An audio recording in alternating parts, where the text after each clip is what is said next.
America और Iran के बीच जारी तनाव एक बार फिर बढ़ता दिखाई दे रहा है। ईरान ने युद्ध विराम को लेकर अमेरिका के नए प्रस्ताव का जवाब पाकिस्तान के माध्यम से भेज दिया है, लेकिन अमेरिकी राष्ट्रपति डोनाल्ड ट्रंप ने इसे तुरंत खारिज करते हुए पूरी तरह से अस्वीकार्य बताया है।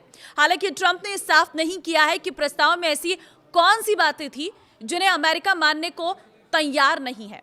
नमस्कार, मैं हूं आपके साथ ममता तिवारी और आप देख रहे हैं न्यूज़ 18 का डिजिटल प्लेटफॉर्म। ईरान ने कहा है कि वो सिर्फ अस्थायी नहीं बल्कि स्थायी रूप से युद्ध खत्म करना चाहता है। तेहरान की मांग है कि संघर्ष सिर्फ ईरान तक सीमित न रहे बल्कि लेबनान समेत पूरे क्षेत्र में शांति स्थापित हो। ईरान चाहता है कि समुद्री व्यापार और तेल आपूर्ति के रास्तों को सुरक्षा भी सुनिश्चित की जाए। अमेरिका के प्रस्ताव में युद्ध समाप्त करने, रणनीतिक जलमार्ग हॉर्मुज को दोबारा खोलने और ईरान के परमाणु कार्यक्रम को सीमित रखने की शर्त शामिल थी। स्ट्रेट ऑफ हॉर्मुज दुनिया में तेल और गैस सप्लाई का सबसे महत्वपूर्ण रास्ता माना जाता है। ट्रंप की धमकी और मुजतबा के निर्देश। इस बीच ट्रंप ने सोशल मीडिया पर ईरान पर निशाना साधते हुए कहा कि तेहरान पिछले 47 साल से अमेरिका के साथ खेल खेल रहा है, लेकिन अब ऐसा नहीं चलेगा।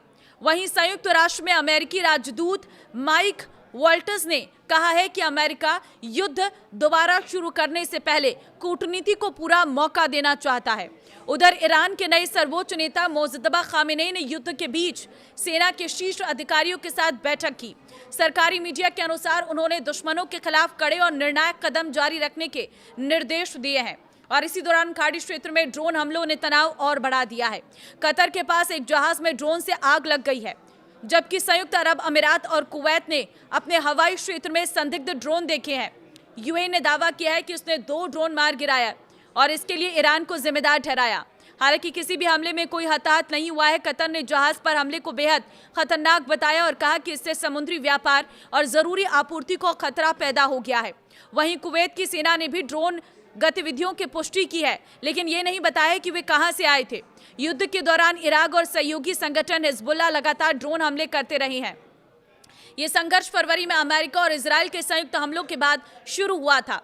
ईरान ने यह भी कहा है कि उसके परमाणु ठिकानों की सुरक्षा के लिए सेना पूरी तरह तैयार है।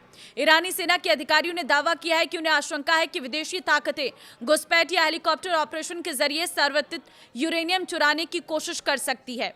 संयुक्त राष्ट्र की परमाणु एजेंसी के अनुसार ईरान के पास 60% तक संवर्धित 440 किलोग्राम से अधिक यूरेनियम मौजूद है, जो हथियार बनाने की क्षमता से काफी करीब माना जाता है।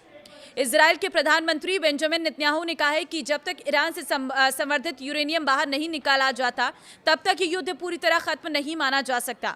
उन्होंने दावा किया है कि ट्रंप भी इसी दिशा में कार्रवाई के पक्ष में है। इस बीच व्लादिमीर पुतिन ने कहा है कि रूस अब भी ईरान का संवर्धित यूरेनियम अपने यहाँ रखने के प्रस्ताव पर कायम है, ताकि समझौते का रास्ता निकाला जा सके। एक और बड़ा विवाद फ्रांस और ब्रिटेन की उस योजना को लेकर सामने आया है जिसमें युद्ध खत्म करने के बाद हॉर्मुज में अंतर्राष्ट्रीय समुद्री सुरक्षा मिशन चलाने की बात कही गई है। ईरान ने चेतावनी दी है कि अगर किसी विदेशी देश के जहाज अमेरिकी कार्रवाई में सहयोग करते हैं तो उसका तुरंत और कड़ा जवाब दिया जाएगा। फ्रांस के राष्ट्रपति इमैनुअल मैक्रों ने कहा है कि ये कोई सैन्य तैनाती नहीं होगी, बल्कि समुद्री व्यापार को सुरक्षित रखने के लिए अंतर्राष्ट्रीय मिशन होगा। पिछले एक सप्ताह में फारस की खाड़ी में कई जहाजों पर हमले हो चुके हैं।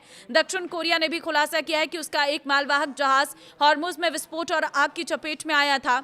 हालांकि अभी तक ये साफ नहीं हो पाया है कि इन हमलों के पीछे कौन है। आपको क्या लगता है? मुझे कमेंट में अपनी राय जरूर दें। इस वीडियो को शेयर कर दें ताकि सभी लोगों को पता चल सके कि युद्ध का अपडेट क्या है। नमस्कार।